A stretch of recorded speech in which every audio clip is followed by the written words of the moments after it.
Bonjour à tous et bienvenue dans notre émission Les Experts du Turf. Je suis Christophe et aujourd'hui nous allons décortiquer ensemble le Quintet Plus du mardi 4 novembre 2025 qui se déroulera à Paris-Vincennes. Il s'agit du prix de Mort de Bretagne, une course attelée dotée de 53 000 € sur 2700 mètres. Philippe, tu es avec moi pour cette analyse. Bonjour Christophe et bonjour à tous nos auditeurs. Effectivement, je suis là pour vous proposer une analyse technique détaillée de cette belle épreuve qui nous attend aujourd'hui. 16 juments de 5 ans vont en découdre sur la grande piste de Vincennes. Je dois dire que c'est une course très ouverte, qui promet du spectacle. Tout à fait Philippe. Commençons par présenter les conditions précises de la course. Nous sommes donc sur 2700 mètres, sur la piste en mâche-fer, avec une corde à gauche. La météo prévoit un temps légèrement nuageux avec une température de 16 degrés et un vent faible de 13 km/h venant du sud-est. Des conditions idéales pour cette épreuve. Exactement Christophe. Et comme tu l'as mentionné, nous avons 16 partantes au départ, toutes des juments de 5 ans. Avant d'entrer dans le détail, je voudrais souligner que plusieurs d'entre elles se sont déjà affrontées lors de courses récentes, notamment dans le prix Aboul Feda du 10 octobre et le prix Genel Chiriakos du 21 septembre. Ces confrontations vont nous fournir de précieux indices. Absolument Philippe. Rentrons maintenant dans le vif du sujet avec nos 3 favoris pour ce quintet. Philippe, qui places-tu en haut de ta hiérarchie? Pour mes 3 favoris, je place en premier Classica Bleu, le numéro 12. Cette jument, entraînée par Louis-Claude Abrivard et drivée par Alexandre Abrivard, est vraiment remarquable lorsqu'elle reste sage. Elle vient de s'imposer avec beaucoup d'aisance le 28 septembre sur cette même piste, certes sur une distance plus courte. Sa musique est assez irrégulière, avec 1A, DA, A, DA, 9A, 1A, DA, 4A, AA, DA. Mais quand elle reste fautive, elle est redoutable. C'est un peu du tout ou rien avec elle, mais je pense qu'elle a les moyens de s'imposer aujourd'hui. Je suis d'accord avec ce choix. Et en deuxième position, parmi nos favoris? En deuxième position, je place Craquante, le numéro 5, qui sera piloté par Johan Le Bourgeois. Elle affiche une belle régularité, avec sa musique 2A, 5A, 7A, 1A, 2A, 3A, 3A, 1A, 1A. Sa dernière sortie est très encourageante puisqu'elle a pris la 2e place récemment. Et aujourd'hui, elle sera déférée des 4 pieds pour la première fois, ce qui pourrait lui donner un avantage supplémentaire. Son entraîneuse, Madame Raymond, l'a visiblement préparée spécifiquement pour cette épreuve. Et pour compléter ce trio de favoris. Pour la 3e place parmi nos favoris, je mets Caline de Vivouin, le numéro 16, qui sera confié à Éric Raffin. C'est une jument qui a montré beaucoup de qualité, mais qui s'est montrée fautive lors de ses dernières sorties, alors qu'elle était en mesure de lutter pour la victoire.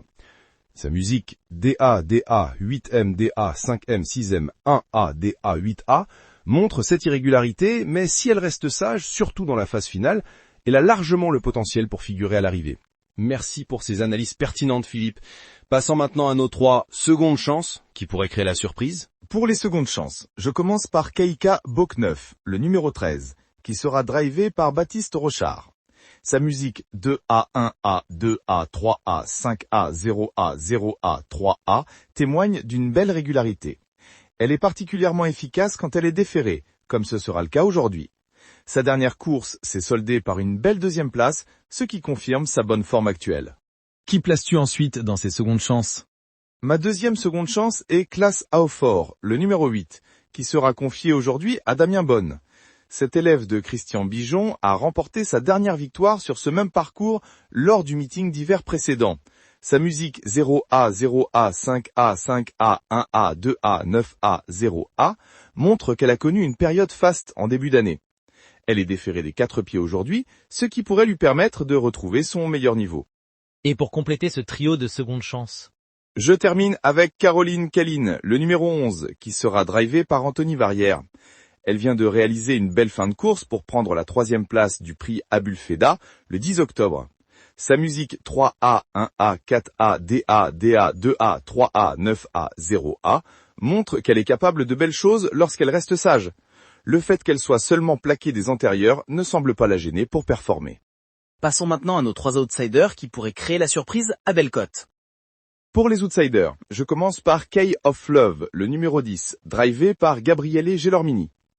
En début d'année, sur cette même piste, cette protégée de l'entraîneur Lamar s'était imposée devant Kaliskana, qui a depuis remporté 3 courses. Elle a été préparée minutieusement pour cette épreuve après une course de préparation le 17 octobre. Malgré sa musique 9A, DA, 0A, 7A, 9A, DA, 4A, DA, DA, qui montre quelques irrégularités, elle a les moyens de créer la surprise.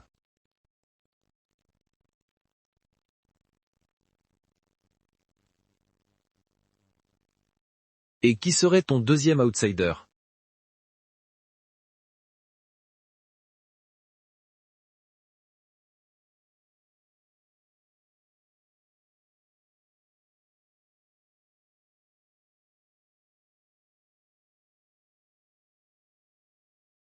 Mon 12e outsider est Classé de Brouzeau, le numéro 7, qui sera piloté par Mathieu Legros. Elle a fait une réapparition qui lui a été nécessaire, mais elle semble évoluer sur la montante, comme l'a prouvé sa performance du 10 octobre où elle a terminé 4e. Sa musique 4A, 1A, 5A, DA, 6A, 1A, 4A, 2A, 5A, 4A, DA montre qu'elle est capable du meilleur quand elle est en forme. Et pour compléter ce trio d'outsiders? Je termine avec Kira Bowface, le numéro 6, qui sera aux mains de Mathias Brouwer. Elle reste sur une belle victoire, suivie d'une 4e place, ce qui témoigne de sa bonne forme actuelle. Sa musique 4A, 1A, 5A, DA, 6A, 6A, 2A, DA, 6A montre qu'elle est capable de belles choses. Elle pourrait profiter d'un bon parcours pour venir prendre une place à l'arrivée. Parfait. Maintenant, Philippe, peux-tu nous indiquer 3 gros outsiders qui pourraient créer une énorme surprise? Pour les gros outsiders, je citerai d'abord Cagnotte d'Azif, le numéro 9, qui sera drivé par Thierry Lebeller. Elle a montré sa polyvalence en s'illustrant aussi bien au trot attelé que monté. Sa musique 5A, 6A, 4A, DM, 4M, 0A, 2A, 7A est intéressante et elle pourrait surprendre à grosse cote. Continue avec tes 2 autres gros outsiders.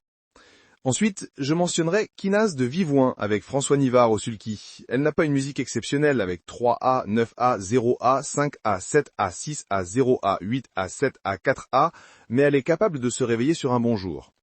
Et pour terminer, Quelle classe, le numéro 3, drivé par Paul Béloche, qui a montré de belles choses au printemps avec 2 deuxièmes places. Sa musique DM 0A, 2A, 2A, DA, 9A, DA, 8A, 7A, 5A montre qu'elle est capable du meilleur comme du pire.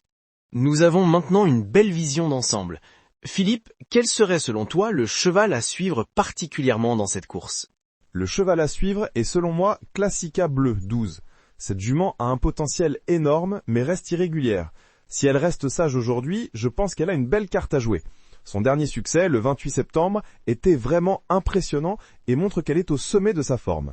Alexandre Abrivard la connaît parfaitement et sait comment la gérer. Et quels sont les 2 chevaux dont il faut particulièrement se méfier selon toi? Je dirais qu'il faut se méfier de Key of Love 10, qui a été spécifiquement préparée pour cette course par son entourage.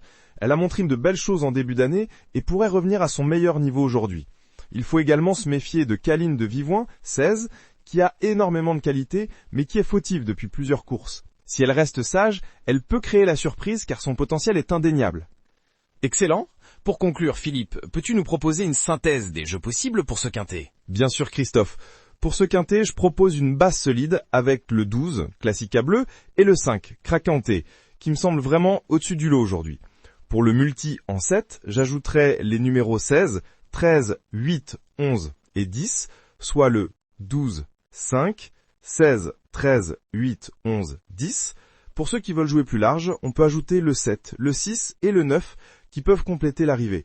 Pour un jeu plus économique, je conseillerais un multi en 6 avec le numéro 12, 5, 16, 13, 8, 11, voire même un multi en 5 pour les plus prudents avec 12, 5, 16, 13, 8. Merci infiniment Philippe pour cette analyse technique très détaillée. Nos auditeurs ont maintenant toutes les clés en main pour aborder au mieux ce quintet plus du prix de Mort de Bretagne. N'oubliez pas que le départ sera donné à 13h55 précise sur l'hippodrome de Paris-Vincennes. D'ici là, réfléchissez bien à vos combinaisons. Avec plaisir, Christophe. Et je rappelle à nos auditeurs que le turf reste avant tout un jeu et qu'il faut toujours jouer de manière responsable. Bonne chance à tous et rendez-vous demain pour analyser ensemble les résultats de cette belle épreuve. Merci à tous de nous avoir écoutés et à demain pour de nouvelles analyses hippiques. À bientôt.